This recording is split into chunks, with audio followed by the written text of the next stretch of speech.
o presidente dos Estados Unidos, Donald Trump, conversou com o presidente Lula por telefone para discutirem as diferenças entre os dois países. Segundo a nota do Palácio do Planalto, a ligação demorou aí cerca de 30 minutos. Os presidentes relembraram a boa química que tiveram lá em Nova York. Lula aproveitou para solicitar a retirada da sobretaxa de 40% que foi imposta a produtos nacionais e das medidas restritivas aplicadas contra autoridades brasileiras. E Trump acabou designando aí o secretário de Estado, Marco Rubio, para dar sequência às negociações. Eles também concordaram em se encontrar pessoalmente em breve, mas sem data definida. Para analisar essa conversa, nós vamos falar com o internacionalista, o Roberto Goulart. Roberto já está conosco. Bom dia. E toda a sua audiência. Eu que agradeço, Roberto. A gente começa aí, né, querendo saber o que de fato essa conversa entre os dois presidentes, o que ela pode trazer de positivo não só para o Brasil, mas também para os Estados Unidos. Esse diálogo, como você indicou, já era esperado, sobretudo a disposição que o Brasil demonstrou desde o início da imposição dessas tarifas exorbitantes contra o nosso país, que foi em 9 de agosto último, Marília, e o Brasil buscou, junto ao governo dos Estados Unidos, reverter esse dano, né, digamos assim, causado à parte das exportações do país. E de tal modo que essa conversa, ela recoloca a possibilidade do diálogo, claro, entre os dois países, no sentido de resolver, enfim, esse atrito que foi criado artificialmente pelo governo Trump, no meu entendimento, porque não há uma razão, né, na lógica comercial, pensando a partir da lógica comercial do governo Trump, ou seja, de que os Estados Unidos querem corrigir déficits comerciais que ele tem, né, com diferentes, que os países, né, geram para os Estados Unidos, dado que o Brasil tem, os Estados Unidos têm superávit com o Brasil. Então, o governo brasileiro acertou, enfim, na condução até aqui das negociações com os Estados Unidos, buscou, né, o diálogo permanentemente e se preparou, não só para enfrentar o tarifaço, de certo modo, como também se preparou muito bem para essa conversa, que o que nós temos, né, que foi noticiado, é de que a conversa se deu em tom cordial e a conversa também produziu, né, deixou indicado essa possibilidade de um encontro entre os dois presencialmente. Professor Roberto, eu gostaria de perguntar se esse comportamento que foi adotado pelo presidente Lula durante todo esse período de negociação sobre essas taxas, né, que elas foram, o presidente norte-americano avisou que iria ter essa taxa lá em julho e de lá para cá houve um período de negociação onde o governo brasileiro escalou diversos ministros para poderem estar à frente dessas negociações. O presidente Lula acabou não baixando a guarda, como a gente viu acontecer com outros países, com outros líderes. O senhor acredita que esse comportamento que foi adotado pelo presidente Lula, ele contribuiu para que essa ligação acontecesse? Porque a gente traz aqui, né, que é um ponto bastante relevante, que a ligação ela aconteceu por parte do presidente Donald Trump. Então, ele que ligou para o presidente Lula. Eu gostaria de saber, né, se esse comportamento de Lula, qual o impacto dele diante dessa negociação e também o resultado, né, em relação a essa ligação de ontem. As primeiras tarifas que os Estados Unidos impuseram contra o Brasil e diversos outros países se deu em 2, né, de abril deste ano. E o Brasil, junto com os demais países do Mercosul, ficou no patamar mais baixo daquele anunciado por Trump, ou seja, 10%. Depois, o Brasil passou a negociar com os Estados Unidos para, inclusive, rever até mesmo essas tarifas de 10%, porque o Brasil não concordava com elas. E foi no meio dessa negociação, Marília, em que os Estados Unidos acabaram anunciando essas tarifas de mais 40%, que somada àquelas 10 de abril chegou então a 50%. E o presidente Lula, desde o início, ele procurou circunscrever esse atrito com os Estados Unidos no campo comercial. Foi o Trump que começou a colocar outros elementos, né, para além do tema do comércio. Então começou a intervir, né, a tentar intervir, né, no judiciário brasileiro, a intervir na condução, né, do processo contra o ex-presidente Jair Bolsonaro e começou a sancionar ministros do Supremo. Primeiro começou estirando seu visto, né, dos Estados Unidos de 8 deles, depois mudou, não ficou, né, melhor dizendo, no próprio Supremo Tribunal Federal, mas avançou para tirar visto, por exemplo, do ministro da Justiça do país, o Ricardo Lewandowski, ou seja, mostrando que os Estados Unidos estavam dispostos, ainda não sabemos se desistiu desse caminho, de procurar sacudir, digamos, de certa forma, o governo brasileiro. E o presidente Lula, desde o início, disse, olha, no Brasil os poderes têm independência, o comércio não tem a ver com justiça aqui. Então, o presidente Lula também, ele o coordenou bem, né, junto a seus ministros e também aos principais atores envolvidos, aí, empresários, né, seja da área industrial, da área da agrícola, para coordenar uma ação em relação a essas medidas dos Estados Unidos. E o Brasil também, Marília, preparou, né, reforçou, melhor dizendo, a presença do país lá nos Estados Unidos, através da sua embaixada, e, portanto, passou a ter incidência também na opinião pública dos Estados Unidos, a buscar os empresários de lá, que que fazem comércio, né, com o Brasil, tem relações, tem negócio com o Brasil, e também, é claro, os políticos, seja do Partido Republicano Democrático. Vale lembrar, Marília, que o ministro das Relações Exteriores, Mauro Vieira, esteve, né, nos Estados Unidos na ONU, e de lá ele acabou indo, né, se encontrar em Washington com Marco Rubio, que agora foi indicado por Trump para as negociações. Então, ou seja, o governo brasileiro manteve uma posição soberana e também procurou circunscrever, sobretudo, ao campo comercial. Eu acho que teve êxito, porque, como você bem destacou, Trump procurou o Brasil, porque o Brasil já não desistiu de procurar os Estados Unidos. Eu acho que essas duas coisas contribuíram. Professor, você tocou no assunto de Marco Rubio, né? E aí ele foi designado por Donald Trump para poder estar nessa negociação, além de ele pelo lado norte-americano e o vice-presidente da República, Geraldo Alckmin, pelo lado brasileiro, além do ministro da Fazenda, Fernando Haddad, e também do ministro das Relações Exteriores, Mauro Vieira, para trabalhando com isso.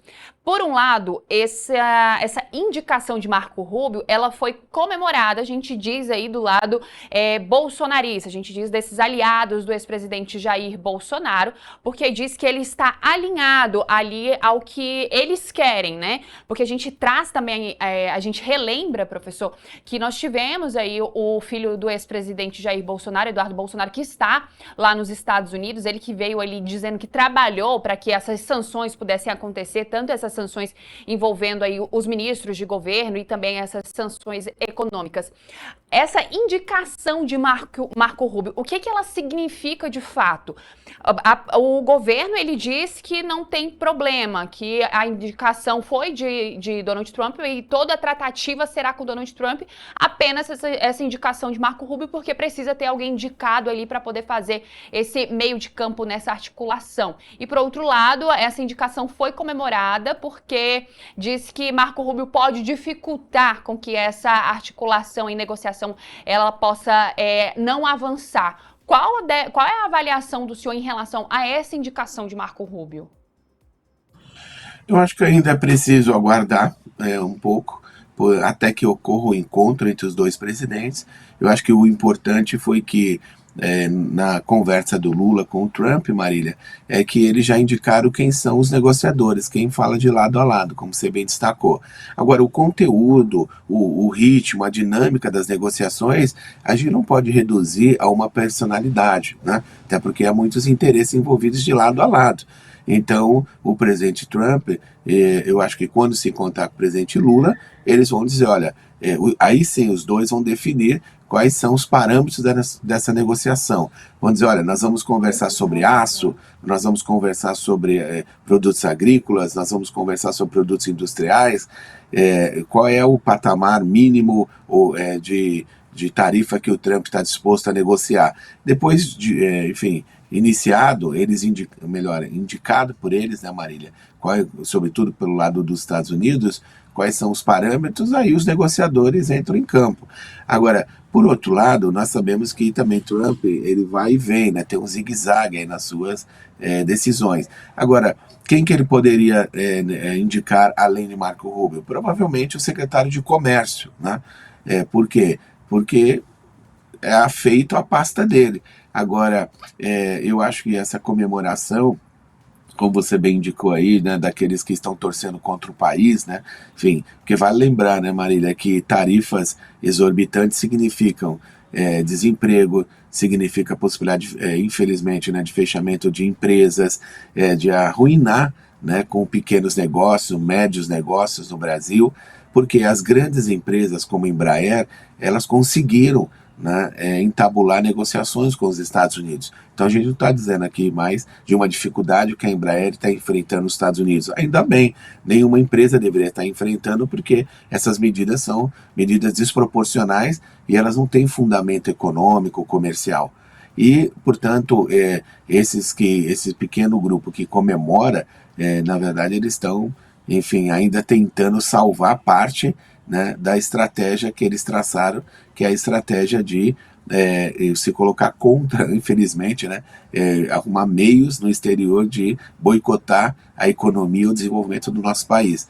Agora, eu acho que Marco Rubio, claro, assim como Trump, é uma personalidade da direita radical, né, mas também, como se diz, né, eles não rasgam dinheiro. Então, não creio que Marco Rubio vá, enfim, tomar decisões, né, à revelia do presidente Trump, até porque ele se encontrou com o seu homólogo brasileiro, né, o embaixador Mauro Vieira, de tal modo que ali pode ter surgido também algum tipo de entendimento, ou seja, da necessidade do diálogo, de ter concordado, né, de que os dois precisariam retomar, enfim, o diálogo, de tal modo que me parece que, nesse momento, colocar todo o peso do sucesso ou fracasso da negociação em um personagem foge um pouco aí do que está em jogo.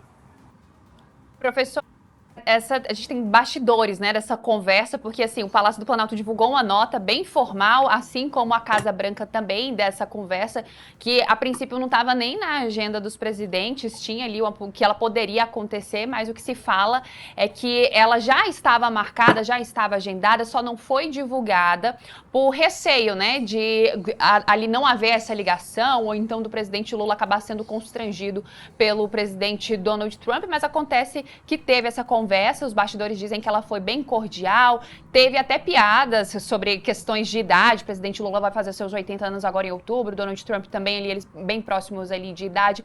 E também nessa conversa, Trump reclamou do preço do café. Falou que o café lá nos Estados Unidos está bem caro, a gente sabe que foi um dos produtos afetados por essa taxação. E eu queria que o senhor pudesse trazer para a gente se a gente consegue enxergar aí, né, futuramente, de fato, essa taxação sobre esses produtos, se ela pode cair, se ela pode ser reduzida com esse diálogo que foi aberto. Sim, porque também, Marília, as tarifas do Trump, ele arrumou, né, digamos assim, confusão com muitos países simultaneamente. E os Estados Unidos dependem da importação de muitos produtos. Então você destacou o café. O Brasil é o maior exportador de café para os Estados Unidos. Então, se os Estados Unidos taxam, né, o café brasileiro, o que vai ocorrer é que ele pode até chegar a uma menor quantidade ao mercado dos Estados Unidos, mas o que chegar vai ter um preço muito maior. Então, o Trump também ele está se precavendo de aumento de preços, né, nos Estados Unidos, o custo de vida e, portanto, né, claro, a inflação. Então, os efeitos que esse tarifaço do Trump tem sobre a economia dos Estados Unidos funciona de certa forma como um bumerangue, né? Ou seja, ele jogou com muita força e também volta com força para ele. Então, o que o Trump busca, né, certamente, é minimizar esses efeitos nos Estados Unidos. Agora, nós sabemos que já desde o primeiro mandato do Trump, em 2017 até 2021, Marília, ele elegeu como principal alvo, né, da economia dos Estados Unidos, do comércio dos Estados Unidos, a China. A China é um concorrente que tira o sono dos Estados Unidos em muitas frentes. O Brasil não tem o mesmo peso, claro, que a China, né, em relação à economia dos Estados Unidos. Então a China é um competidor com os Estados Unidos, né, diretamente. E o Brasil, como eu mencionei no ponto anterior, Marília, ele é deficitário nas relações com os Estados Unidos. Agora, o importante é que, para além do café, para além do pescado, de frutas, é que o mercado dos Estados Unidos é um destino muito importante para produtos manufaturados e semi-manufaturados do Brasil. Então, isso também, é claro, é um motivo de muita preocupação dos negociadores brasileiros. Então, o Trump, quando enfim, faz a ligação com o Lula, ele está dizendo, olha, a gente não tem um problema sério aqui, né? Algo que não possa ser resolvido. Até porque é um tema comercial, não tem a ver com uma disputa geopolítica, não tem a ver com uma disputa territorial. E também esses que investem contra o Brasil no exterior, do exterior em relação ao nosso país, atacando o nosso país, eles também dão um peso à ideologia exagerado, né? Achando que eles vão sussurrar alguma coisa no ouvido do Trump e o Trump vai tomar a medida imediatamente. Eu acho que também é preciso balancear a influência que eles estão tendo nesse processo todo. Professor, para a gente poder finalizar esse assunto, eu queria falar também, porque o presidente Lula chegou a convidar Donald Trump para estar na COP30, que vai acontecer agora em novembro, em Belém do Pará. E existem aí lugares que esses encontros presenciais podem acontecer entre Lula e Trump. Um desses lugares que acaba sendo cogitado é a própria COP30, mas também temos uma próxima viagem do presidente Lula. E ontem, logo após o encontro lá na Casa Branca, Donald Trump disse que o presidente Lula, né, que esse encontro deles deve acontecer bem próximo e que Lula pode até chegar aí lá na Casa Branca. Qual dessas possibilidades o senhor acredita que possa de fato acontecer esse encontro presencial entre os dois líderes? A presença do Trump na COP30 em Belém, Marília, produziria mais danos do que benefícios, me parece, porque Trump anunciou já a saída do Acordo de Paris, que é o principal documento que é o tema da Conferência das Partes sobre o Clima, que vai ocorrer agora em novembro, né, em Belém, a 30ª edição dela. E também Trump poderia causar, né, enfim, ruídos, barulhos lá no bom andamento dos trabalhos. Mas, por outro lado, o presidente Lula se colocou, ao convidá-lo, coloca também uma espécie de uma missão impossível, ou seja, fazer com que Donald Trump venha à Amazônia brasileira, enfim, tratar de um tema multilateral, que Trump é avesso ao multilateralismo, ainda mais um tema como o meio ambiente. E o encontro, claro que o encontro na Casa Branca, ele tende a se revestir ainda de mais cuidados por parte do Brasil, certamente. Agora, o encontro, né, na Ásia, né, agora na reunião da ASEAN, da Associação das Nações do Sudeste Asiático, ou até mesmo, né, enfim, lá em Nova York, né, pode ocorrer também, eles podem escolher um local para ir para esse encontro no próprio Estados Unidos. Agora, o importante é que o Brasil, o presidente Lula disse, eu posso viajar aos Estados Unidos. Ou seja, o presidente Lula demonstrou essa disposição e disse assim, que passou claramente, né, a mensagem ao Trump de que o Lula quer conversar com ele, quer levar as suas demandas, e creio que esse encontro é o mais provável, me parece, que será nesse próximo evento da ASEAN, que vai ocorrer, né, em poucas semanas, e que ali eles poderiam ter, enfim, um lugar muito apropriado para essa conversa, porque é um território que nem é o Brasil, nem os Estados Unidos. Mas bom que o presidente Lula demonstrou, né, que está preparado, está, enfim, disponível a qualquer momento para ter essa conversa pessoalmente. Isso é muito importante.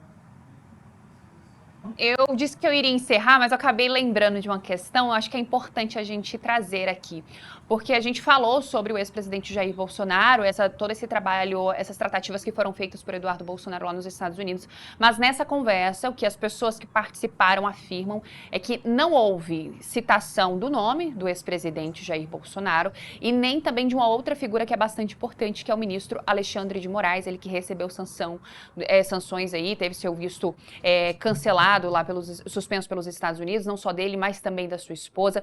Não houve citação direta a esses dois nomes que a gente coloca aí como protagonistas nessa história aí por conta do julgamento do ex-presidente Jair Bolsonaro lá na primeira turma, onde o relator dessa inquérito aí, dessa ação penal, era o ministro Alexandre de Moraes. Só que o presidente Lula fez dois pedidos, né? Ele pediu que essa taxação aos produtos brasileiros fossem retirados e ele também pediu que essas sanções aos ministros brasileiros pudessem também ser retiradas. Essa ausência de citação, ela quer dizer alguma coisa, professor? Ou não quer dizer? Porque, de forma indireta, o presidente Lula acabou ali colocando o ministro Alexandre de Moraes nessa situação por conta desse pedido de retirada das sanções. O senhor acredita que essa ausência dessa citação desses dois nomes tem alguma relevância em relação à ligação de ontem? A reação do presidente Lula quando os Estados Unidos impuseram a lei Magnitsky contra Alexandre de Moraes foi de que aquilo era um ataque à soberania do Brasil. E o presidente Lula acho que não está descolando os dois temas, porque o Brasil está...